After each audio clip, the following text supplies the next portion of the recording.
అప్పుడు భోజనం వడ్డించి తెచ్చిపెట్టానట. వడ్డించడం లేదు, అలా ముంతలు కూడా అందించేటట్టు భోజనాన్ని అంత వడ్డించండి. ఇంకేం చేయమంటా తినేసేమంటావా అన్నట్ట. అదే రూపాయలు టైం ఇవ్వడం లేదా అని చెప్పి ఆ గదిలో మంచం పక్క అది వేసిరా అన్నట్ట. ఇది ఈ లోపల ఆలోచించుకుందామని వీడు ఇక్కడే వచ్చిన గదిలో మంచం పక్క వేసి రెడీ అయిపోయినా వెళ్ళి చూసుకోమన్నట్ట. రాసిస్తాం వీడికి బుర్ర పని చేయాలి. ఈ చెట్టు అక్కడ పెట్టి తీసుకెళ్ళానట. చూడలేదు అది ఆ చెట్టు అక్కడ ఉంది చూడన్నట్టు వాడు అక్కడే ఉంది. మరి మతి పోయి ఈ కొండ అక్కడ పెట్టానట. అయితే ఆ కొండ ఇక్కడ ఉంది చూసుకో అన్నట్టు నువ్వు అక్కడే ఉంటాడు. చివరికి తినేస్తానంటే పైన వీడు పారిపోతున్నట్టు. వీడు ముందు పరిగెడుతున్నాడు, రాష్ట్రుడు వెనక పరిగెడుతున్నాడు. పరిగెడుతూ ఒక్కోటి చెబుతున్నాడు, ఈ స్తంభం అక్కడ పెట్టు, ఆ చెంది ఇక్కడ పెట్టు, ఈ తత్వాలు అక్కడ పెట్టు అంటూ పరిగెడుతున్నాడు. వాడు అక్కడే ఉండి చూసుకోవాలంటే ఎవరు పరిగెడుతున్నాడు. పరిగెత్తి పరిగెత్తి పరిగెత్తి గురువు గారికి చేశాడు. కాళ్ళ మీద కూడా బాబోయ్ ఈ రాష్ట్రుడిని తీసేయండి, క్యాన్సిల్ చేయండి అన్నట్టు. ఎవరైనా నాకు రాజునైనా నాకు మంత్రం ఒక్కటే వస్తును, అది కూడా మా గురువు గారు ఎప్పుడు పలానా మంత్రం విజయం చేస్తే నేను చెయ్యలేదు, ఊరికి రాసుకున్నాను కనుకతో అది నేను చెప్పాను, నీకంత కోపం ఉంటుంది నాకేం తెలుసు. అయితే ఈ గురువు గారు ఎక్కడ ఉన్నారన్నట్ట. ఇంటి పర్వతంలో అరణ్యాల్లో ఉన్నారంటే ఈ లోపల మనం తినేకుండా ఉండాలి కదా. అందుకని వెళ్ళి పరిగెత్తి పరిగెత్తి పరిగెత్తి ప్రసస్తుంది వాడు వెనక వస్తున్నాడు. అప్పటికి చిన్న జ్ఞానోదయం అనమాట. ఈ చెట్టు అక్కడ పెట్టండి, ఆ పుట్ట అక్కడ పెట్టండి అని చెప్పిన వాడు ఇంకో పని చేస్తున్నాను చేయన్నమాట. ఏంటంటే నేను అక్కడ వాడు గురువు గారి దగ్గరికి తెలుసుకున్నాను, అక్కడికి నేను నేనే లోపల ఉన్నంత తినేకు అన్నట్ట. నేనే లోపల తినేను అన్నట్టు వాడు అని పరిగెత్తున్నాడు. పాత వ్యవస్థింది. బుర్ర అప్పుడే కొంచెం పనిచేయడం మొదలవుతుంది. ఆయన దగ్గరికి వెళ్ళాక గురువు గారి పాదాల మీద పడ్డాక అయిపోయింది. గురువుగారు పట్టేసాడు. వీడే జాగ్రత్త మీరే చూసుకోవాలి, నన్ను చేసేది ఏదవుతుంది మనము మీరే చూసుకోవాలని గురువు గారు పాదాన్ని పడేది. పడితే ఏం పర్వాలేదు, ఆ మాత్రం బుర్రలేనటువంటి వాడు ఇలాంటి రాక్షసులతో దుష్టాంగత్యం ఎందుకు చేశావు, ఈ మంత్రం ఎందుకు చేశారా అని రాక్షసుని ఆగమని చెవులు రహస్యం చెప్పాక వీడికి. అబ్బా ఇంత తేలిక సార్ నేను చదువుకుంటాం మనకు తెలియలేదు అన్నాడు. ఏంటంటే ఏం చేయమంటావు లేకపోతే తెలియసేనాన్ని వెళ్ళొచ్చాక పని చెప్పు అంటే చెప్పాడు. ఒక పెద్ద స్తంభం పట్టరా అన్నట్ట. ఇలా చేపెట్టి ఇదిగో స్తంభం ఇక్కడ ఉంది అన్నట్ట. ఇక్కడ పాత ఇవ్వను పాత చేస్తా. ఈ స్తంభానికి కింద ఇంటి పైకి పాపు అన్నట్ట. ఓకే ఇక్కడ నుంచి మాట్లాడడానికి వెళ్ళేదిగా పాక పైన ఉంటే ఇంకేం చేయమంటావు అన్నట్టు. లేకపోతే చెప్పబోతే ఎందుకు దూకుతాను లేకన్నా. ఆ పాకినటువంటి స్తంభం నుంచి పైకి గర్ర కింది గారు అన్నట్ట. గారాడు. అప్పుడు ఏం చేయమంటాడు, మళ్ళీ పాకు అన్నట్ట. పాకు మళ్ళీ గారు అన్నట్ట. మళ్ళీ పాకు మళ్ళీ గారు అని చెప్పి నేను మళ్ళీ నీకు ఏదైనా పని చేసే వరకు పాకుతూ గారుతూ ఉండి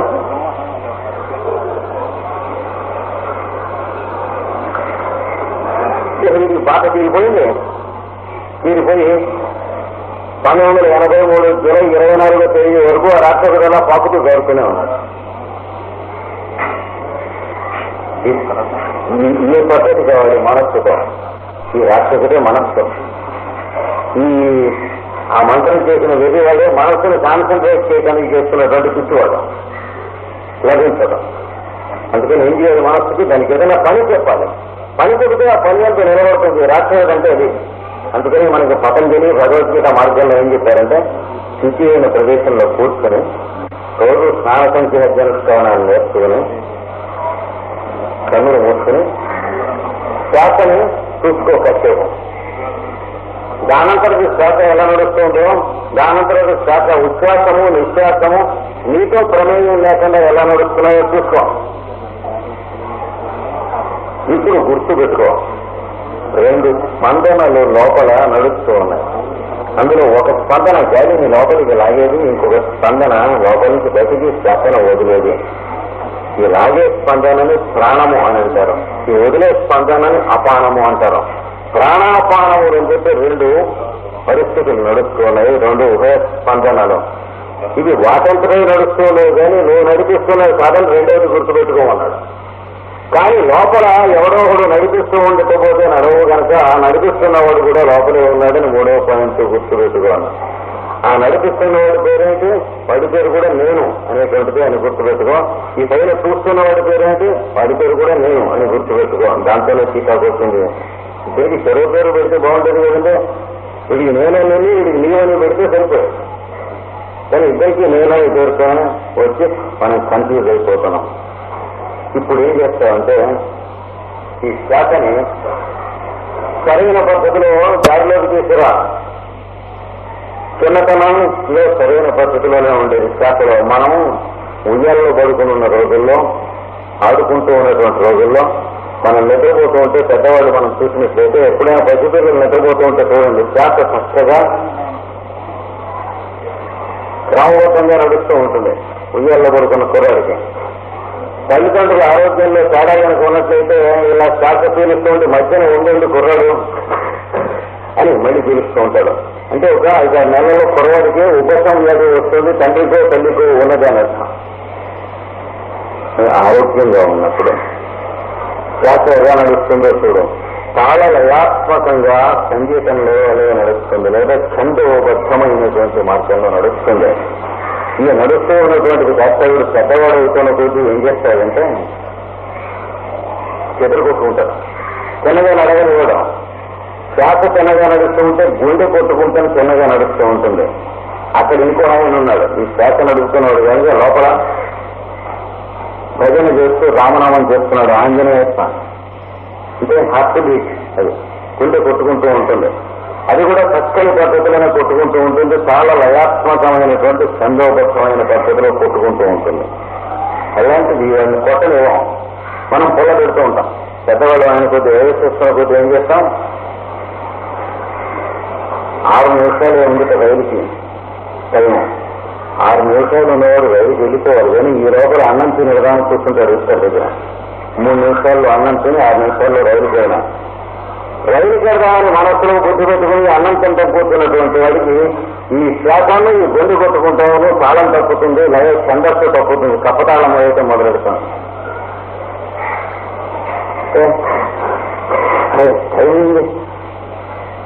మధ్య వడ్డుతాం, టైం అయిపోతుంది.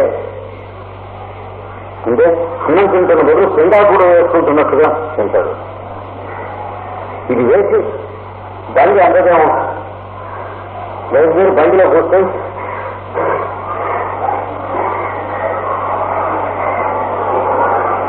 ఇలాంటి రోడ్డుకి ఎన్ని మధ్య చేస్తాము.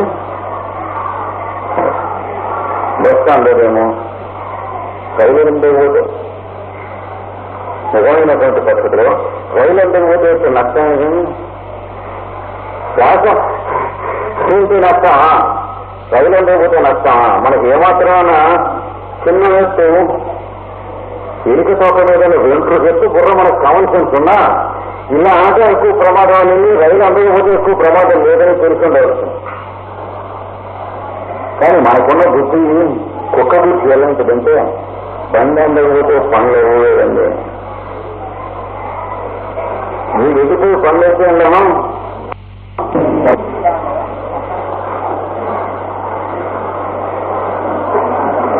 నిన్ను చెప్పిన పనులు ఏమో అని దాని మీద భయపడటం అనేటువంటి కుక్క బుద్ధి ఎక్కువ పని చేస్తుంది. కానీ దానికంటే ఇది ఎక్కువ అనేటువంటి బుద్ధి లోపల ఊరి కూడా పని చేయనిస్తే బండి వెళ్ళిపోతూనే ఉంటాం. ఈ నిశ్వాసనిశ్వాసలు ఇలా పాడు చేసుకుంటూ ఉంటాం. అలాగే ఎవరి మీద కోపం వచ్చింది చెప్పిన పని చేయలేదు. నిన్న వాడిని వెళ్ళి టికెట్ రిజర్వ్ చేయించి రమ్మని తీసుకొచ్చారా? లేదండి. రమా వర్షం కదా అడిగారు. ఏరా టికెట్ రిజర్వ్ చేసారా? ఏమైంది? నేను వాడిని చెప్పాను ఇలా చేయదని. నీకు ఇస్తున్న జీతం ఎందుకు ఇస్తున్నావు అనుకుంటున్నావు? నేను చిన్నప్పటి నుంచి జాగ్రత్తగా ఎందుకు పోషించాను, మీ అబ్బాయిని ఎందుకు జాగ్రత్తగా చూశాను, ఎవరు అనుకుంటున్నావు? తర్వాత క్లాస్ చూసుకోండి. అలాగే ఎవరి మీద ఈర్ష్య వస్తుంది. డాక్టర్ చూసుకోండి, గుండె కొట్టుకుంటాం చూసుకోండి, మారిపోయాను. మళ్ళీ పెద్దగా కట్టుకున్నారు. ఎవరి మీదనో అసూయ వస్తుంది. శ్వాస మారిపోయింది, గుండెకాయ కొట్టుకుంటాం మారిపోయింది, మళ్ళీ కట్టుకుంటే భయం వచ్చింది. భయం వచ్చేటప్పుడు నోరెండిపోయింది, శ్వాస నడుస్తుంది, గుండెకాయ కబడబా కొట్టుకుంటుంది. రోజుకి కొన్ని 100 మార్కులు కనీసం ఇలాంటి పౌరు పని మనం చేస్తూ ఉంటాం. మనకు కోపం వచ్చినప్పుడల్లా, మనకి ఈర్ష్య వచ్చినప్పుడల్లా, అసూయ వచ్చినప్పుడల్లా, సందేహం వచ్చినప్పుడల్లా, భయం వచ్చినప్పుడల్లా, దుఃఖం వచ్చినప్పుడల్లా శ్వాస గుండెకాయ కొట్టుకుంటాము, దాని తాళం తప్పటం, గతి తప్పటం, నయరప్పటం అనేది జరుగుతూ ఉంటుంది. మాకే తత్ఫలితంగా 30-35 ఏళ్ళు వచ్చేటప్పటికి వీటికి సంబంధించిన ఎగుడు దిగుడు ఉచ్ఛ్వాస నిశ్వాసలు పిల్లవాడికి ఉద్యోగంలో పడుకున్న వాడికి నడిచిన పద్ధతిలో చచ్చిన పుటం పెట్టిన ఇంకా నడవని స్థితి వచ్చింది. అది వచ్చిన తర్వాతనే జబ్బులు చేయడం, బ్లడ్ ప్రెషర్ రావటం, గుండెకి నొప్పి రావటం, గొంతులో నొప్పి రావటం, కడుపులో నొప్పి రావటం, కడుపులో గాలి చేరటం మొదలైనటువంటి మోకాళ్ళు నడుస్తుంటే చిటుకు మన శబ్దం రావటం మొదలైన రావటం. ఎందుకంటే ఏవైతే ముఖ్యమైనటువంటి ప్రధానమైన విషయాలు ఉన్నాయో వాటి ఎడల మనం అపచారం రోజుకు కొన్ని వందల మార్కులు చేశాం. చేసి తర్వాత అది పాడైపోయినటువంటి పరిస్థితి దాకా చేశాం. ఈ యోగాభ్యాసం చేయవలసినటువంటి వాడు మొట్టమొదటి ఏం చేయాలంటే ఈ శ్వాసను గమనిస్తూ కూర్చోండి ఒక 5 నిమిషాలు. శ్వాస ఎలా పీలుస్తూ ఉన్నాం, శ్వాస ఎలా వదులుతూ ఉన్నాం, దానంతరం శ్వాస లోపలికి ఎలా వస్తుంది, బయటికి ఎలా వెడుతూ ఉంది గమనించండి. గమనిస్తే ఏమవుతుంది, మనస్సు దీన్ని గమనిస్తూ ఉంటుంది. అప్పుడు ఎక్కడికి వెళ్ళకుండా నిశ్చలంగా నిలబడుతుంది మనస్సు. అదొకటే మార్గం. మనస్సును నిశ్చలంగా నిలబడవే మనసా అంటే నిలబడదు. దానికి ఉచ్ఛ్వాస నిశ్వాసాలని అబ్జర్వ్ చేస్తూ ఉండటం అనేటువంటి పని అప్పచెప్పినట్లయితే ఒక వారం రోజుల కంటే ఎక్కువ టైం అక్కలేదు, మనసు అక్కడే నిలబడిపోతుంది. మీరు మళ్ళీ యువతలకు తీసుకొస్తే కానీ యువతలకు రాదు. ఈ మార్గం వాళ్ళు మొదటి స్టెప్ కింద చెప్పారు. ఇది అయిన తర్వాత స్టెప్లో ప్రశాంతంగా సుదీర్ఘంగా పీల్చగలిగినంత శ్వాస తొందరపడకుండా పీల్చండి లోపలికి. పీల్చిన తర్వాత దమ్ పట్టకండి, బిరడ కొట్టకండి. మళ్ళీ ప్రశాంతంగా సుదీర్ఘంగా ఎంతైతే శ్వాస వదలగలరో అంతా శ్వాస వదలండి. నొప్పి లేకుండా ఉండేంత, శ్రమ లేకుండా ఉండేంత మాత్రమే చెయ్యండి. పీల్చేటప్పుడు కూడా నొప్పి లేకుండా, శ్రమ లేకుండా, ఉక్కిరి బిక్కిరి లేకుండా, డొక్క తిరిగిపోకుండా, దిమ్మ తిరిగిపోకుండా ఉందంటారు.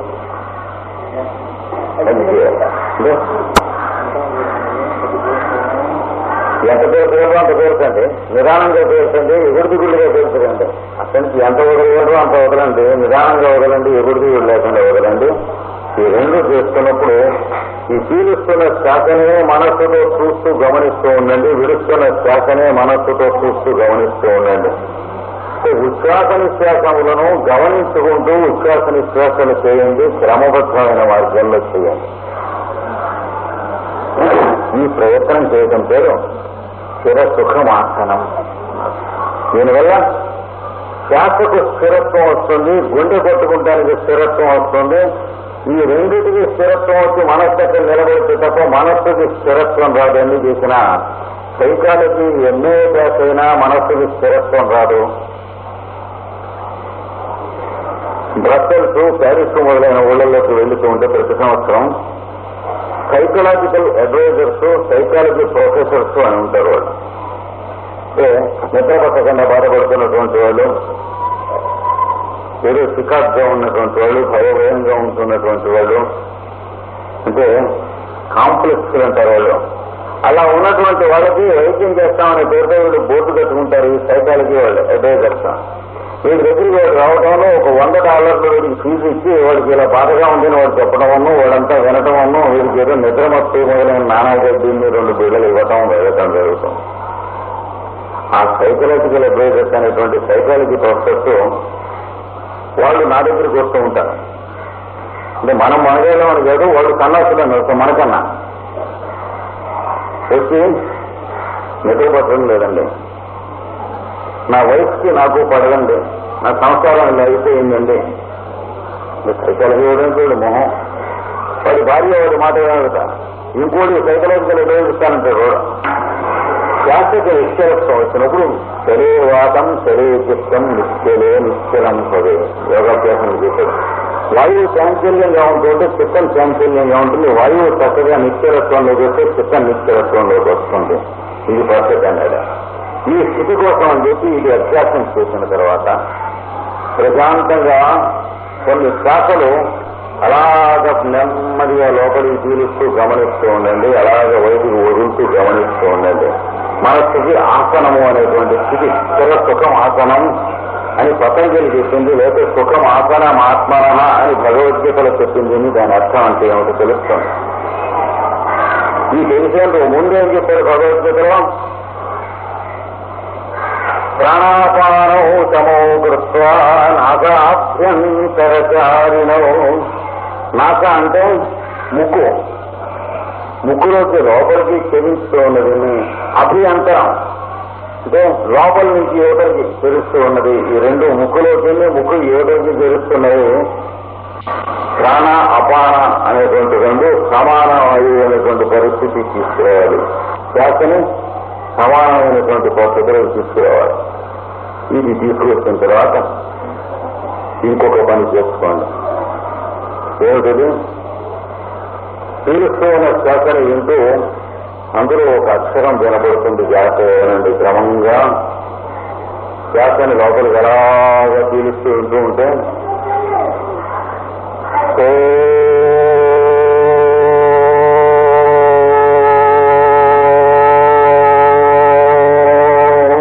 అనే అక్షరం లోపల వినిపిస్తుంది. శ్వాస పీలుస్తున్నంతసేపు ఒకవేళ మొదటి రోజుల్లో వినిపించకపోతే మీరే మనస్సుతో సో అనేటువంటిది ఆ శ్వాసతో జోడించుకొని వినండి. లోపల వినిపిస్తుందో లేదో ఒక వారం రోజుల కంటే ఆలస్యం అక్కర్లేదు.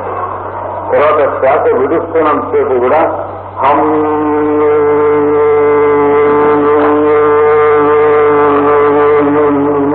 అనేటువంటి అక్షరం వినిపిస్తుంది, అది వినండి. శ్వాస పీలుస్తున్నంతసేపు సో అనే అక్షరంతో శ్వాసను వినండి. శ్వాస విడుస్తున్నంతసేపు హం అనేటువంటి అక్షరంతో శ్వాసను వినండి. ఇది అభ్యాసం చేయండి. కొన్ని శ్వాసలు చేసినప్పుడు ప్రాణాయామానికి చెప్పబడినటువంటి పరిస్థితి చాలా వరకు మనం చేసిన వాళ్ళం అయిన తర్వాత ఇప్పుడు పతంజలి చెప్పినటువంటి ఈశ్వర ప్రణిధానాద్వా తస్య ప్రణవ అనేటువంటి రెండు సూత్రాల అర్థం వస్తుంది. ఈశ్వరులకు శరణాగతి చేయండి, అప్పుడు చేసేవాళ్ళు శరణాగతి చేస్తారు. కానీ నువ్వు నేను కూర్చున్న పొలంగా శరణాగతి ఏం చేస్తాము? ఇంతకు ముందు చెప్పిన స్టెప్స్ చేసుకున్న వాడికి శరణాగతి అంటే లేనివాడికి అదోగతే.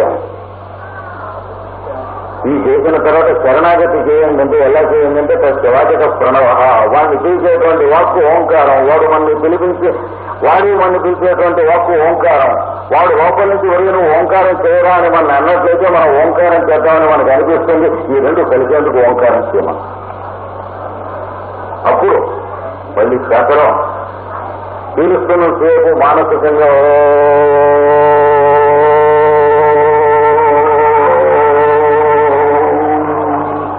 అని మానసికంగా ఉచ్చరిస్తూ అంతసేపు ఉన్న శ్వాస పీలుస్తున్నంతసేపు మానసికంగా ఉచ్చరించాం.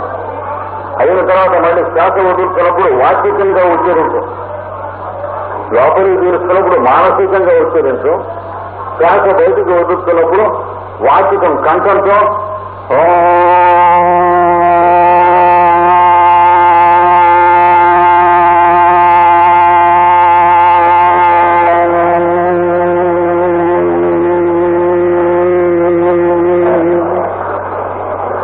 శ్వాస పీలుస్తున్నప్పుడు మానసికంగా ఓం అంటూ పీలుస్తాం.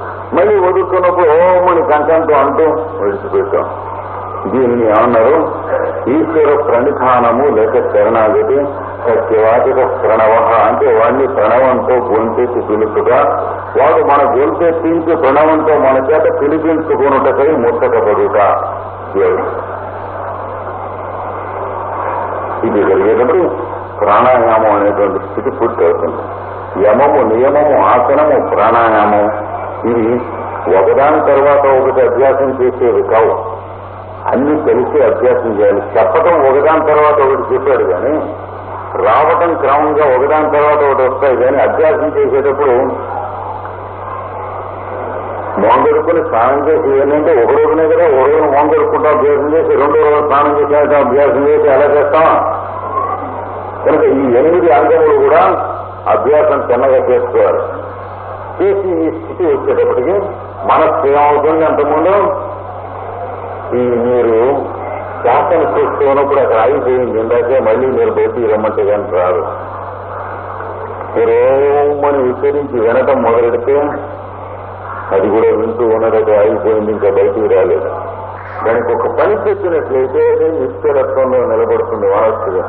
ఈ ఒక్క సాధనకే మనస్సు నిలబడుతూ ఉంటుంది. ఇంకొక సాధన దేనికైనా మనస్సు నిలబడుతుంది అని అనుకుంటాం. పిచ్చి వ్యర్థం ఏం నిలబడదు. ఎత్రోపరమతే చిత్తం నిరుద్ధం యోగసేవయ. యోగ మార్గాన్ని సేవించడం చేత చిత్తము ఉపరమము అనేటువంటిది ఎక్కడ పొందుతుందో అంటే ఆగిపోతుంది మనస్సు. మనస్సు అయిపోతే ఏముంటుందండి, మనకి ఇంకేట్లా ఏం లేదు. మనస్సు అయిపోయి మనం ఉంటాం, అది వచ్చేది. మనస్సు అయిపోతే మనం ఎట్లా ఉంటామని అన్నాడు. అంటే మనస్సుగా మాత్రమే ఉండటం అభ్యాసం చేశారు కనుక ఈ శ్వాస పీల్చడం ఈ విధంగా పీల్చడం చేతైన వాడికి మనస్సు అయిపోతుంది, మనం ఉంటాం అని తెలుస్తుంది. ఈ మనస్సుకి ఒక చిత్రమైన లక్షణం ఉన్నది. పూర్వ కర్మ వాసనలు అంటూ ఉంటే దాంతో పాటు మనకు అవైలబుల్ గా ఉంటుంది, కానీ స్వచ్ఛమైనటువంటి మనస్సు మనకు అవైలబుల్ గా ఉండదు. మనం నిన్నేం చేశాం, మొన్న ఏం చేశాం, 10 రోజుల కిందట ఏం చేశాం, 20 రోజుల కిందట ఏం చేశాం, ఎదురు నుంచి ఏం చేశామో ఆ మంచి సువాసనలు కానీ ఆ దుర్వాసనలు కానీ ఆ కంపులు కానీ వాటితో కూడి మన మనస్సు ఉంటుంది. కానీ మనస్సుగా మనం వడపోత పెట్టిన దొరకడం. మనస్సు ఎలాంటిదంటే ఒక జబురు మనిషి ఉందనుకోండి, తీసుకుని దాంట్లో కొంచెం కర్పూరం పెట్టి జబురు పెట్టడం. కొంచెం సేపు అయిన తర్వాత కర్పూరం తీసేసి ఇది నుంచి ఆ జబురుమాలు వాసన చూస్తే ఆ వాసనతో జబురుమాలు ఉంటుంది, కానీ ఆ వాసన లేకుండా జబురుమాలు ఉండదు. మనస్సు అంటే అలాంటిది, జబురుమాలు లాంటిది. అలాగే ఇంగువ ఆ జబురుమాలు మూట కట్టి ఇంగువ కట్టిన గుడ్డ అంటారు. తర్వాత ఇంగువ తీసేసి జబురుమాలు వాసన చేస్తే చూస్తే ఇంగువ వాసన వేస్తుంది, కానీ జబురుమాలు వాసన ఉండదు. అలాగే ఉల్లిపాయ, అలాగే వెల్లుల్లిపాయ జబురుమాల్లో మూట కట్టి తర్వాత ఉల్లిపాయ తీసేసి వాసన చూస్తే జబురుమాలు ఉల్లిపాయ వాసన వేస్తుంది. అట్లాగే మనస్సు మనం ఎవరి గురించి ఏమనుకున్నామో, ఏం పని చేశామో, ఏం తిన్నామో, ఏం విన్నామో, ఏం అభ్యాసం చేశామో ఆ వాసన వేస్తూ మనస్సు మనకి దొరుకుతుంది. కానీ మన మనస్సు మనకి స్వచ్ఛంగా దొరకడం అనేటువంటిది అడ్రస్ ఎక్కడ దొరకదండి. మామూలు ఏం చేస్తే దొరుకుతుంది? ఈ జబురుమాల్లో ఉల్లిపాయ వేసి తీసేస్తే ఉల్లిపాయ వాసన వేస్తుంది, వెల్లుల్లిపాయ వేసి తీసేస్తే వెల్లుల్లిపాయ వాసన వేస్తుంది, కర్పూరం వేసి తీసేస్తే కర్పూరం వాసన వేస్తుంది, నిప్పు కణిక వేసి పెట్టి ఉంచి తీసేస్తే నిప్పు కణిక వాసన వేస్తుందా? తెలియదు. జబురుమాలు నిప్పు కణికలోకి వెళ్ళిపోతుంది, కలిపోతుంది. ఏ వస్తువుతో అయినా సరే దాని వాసన జబురుమాలికి అంటుతుంది, కానీ నిప్పు కణికతో మాత్రం నిప్పు కణిక వాసన జబురుమాలికి అంటదు. జబురుమాలు నిప్పు కణికలోకి వెళ్ళిపోతుంది.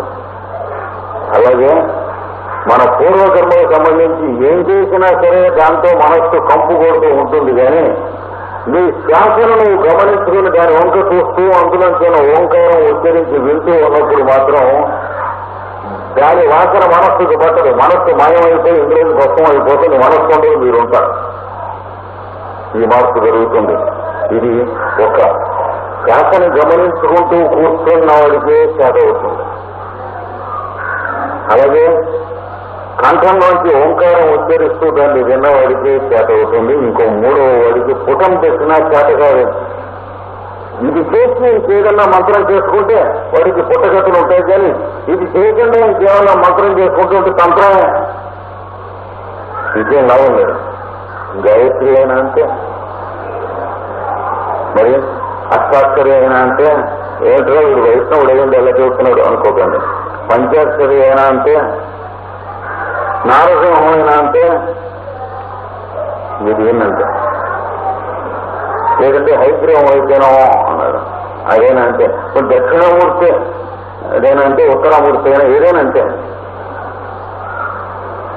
ఇది చేసిన వాడికి మిగతా మంత్రాలు ఉన్నాయి, ఇది చేయని వాడికి మిగతా లేవు. ఇది పాస్పోర్ట్.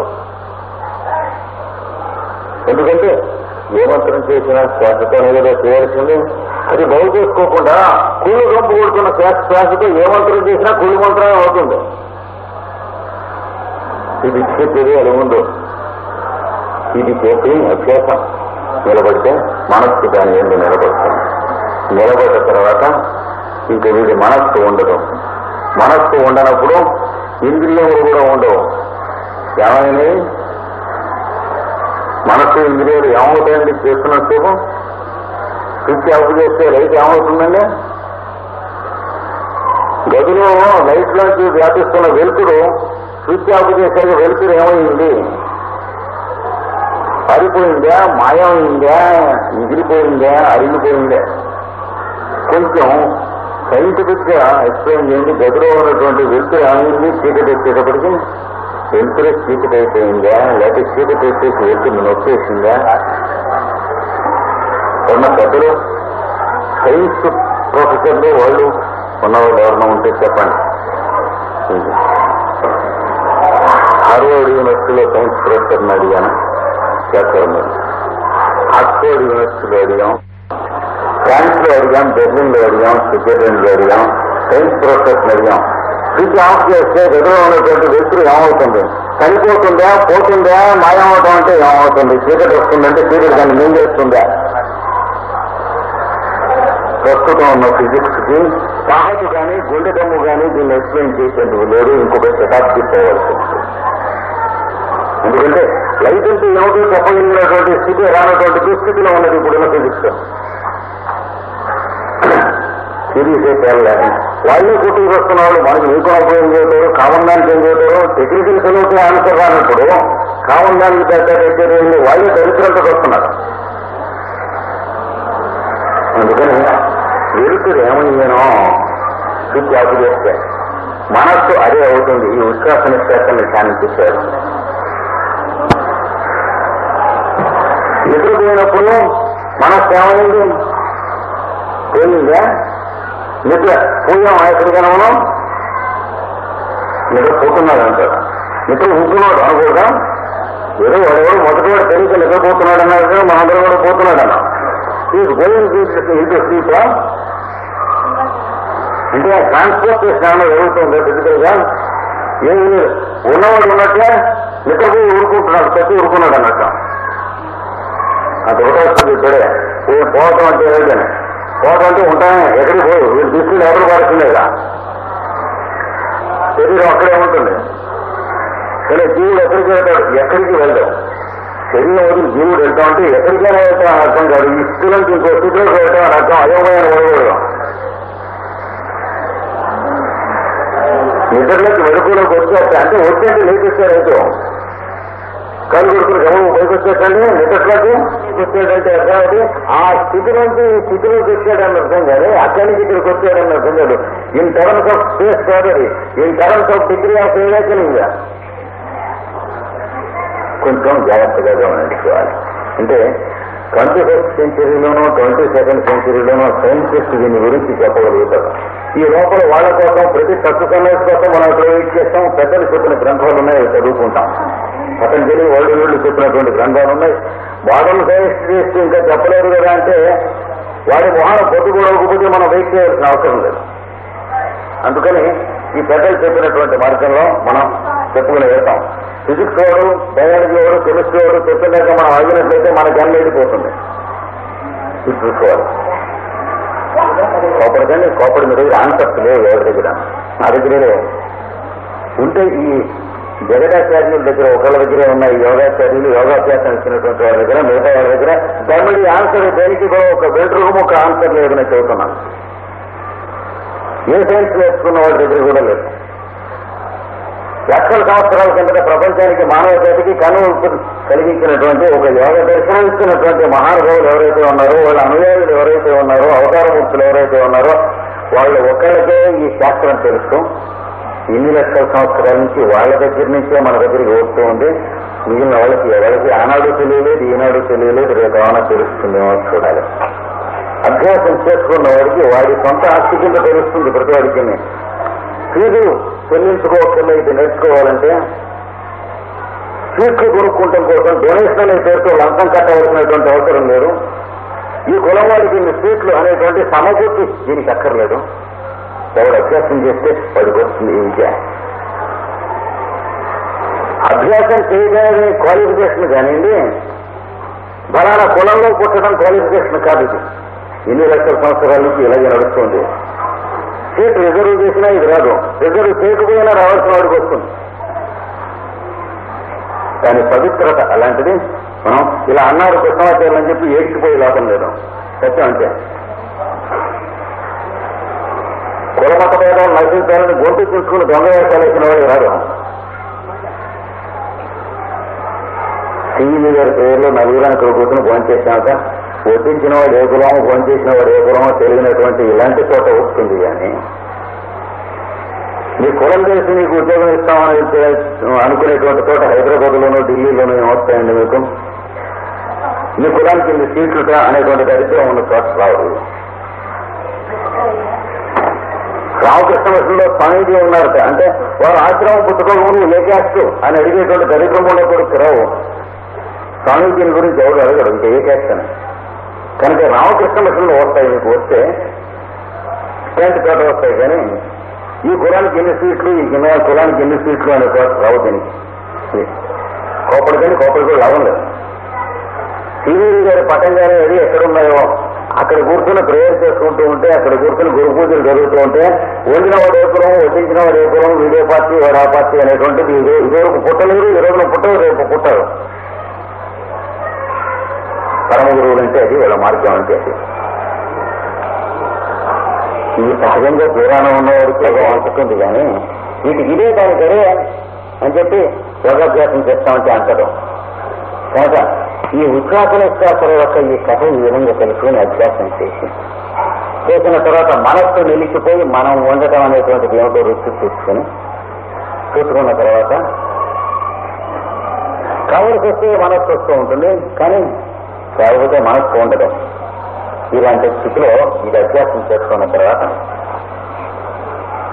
దినచర్యకు కావాల్సినటువంటి మనం శరీరాన్ని పరిశుద్ధి చేసుకుంటాం మొదలైన అభ్యాసం చేసుకొని కురవడు పరిస్థితి ఎలా చదువుకోవాలో చెప్పగలిగిన సాహసం మనకు